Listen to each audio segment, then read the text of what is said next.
In this video, I'm going to show you how you can enable Steam input for Switch Pro controllers.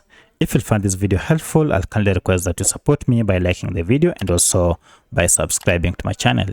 Alright, to enable this, it is quite simple. Just head over to Steam here and then click on it. From here, look for the option called Settings.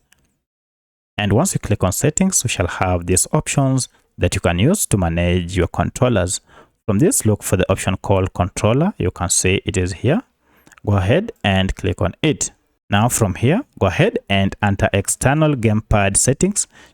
Look for the option Enable Steam input for Switch Pro controllers. Currently, as you can see, it is disabled. If you want to enable it, go ahead and toggle this on and you'll have enabled this. Once you're done, now you can exit and see if that changes has been applied. However, you may want also to go ahead and apply this to a specific game.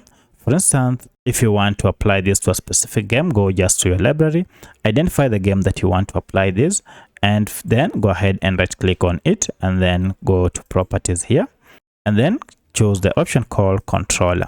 From controller, under override, go ahead and choose, make sure it is either set to default settings, or you can go ahead and manually enable the Steam input here. So that's how you can do it with these simple steps. If you have any other question, kindly let me know in the comment section. Otherwise, thanks for watching and let's meet in the next video.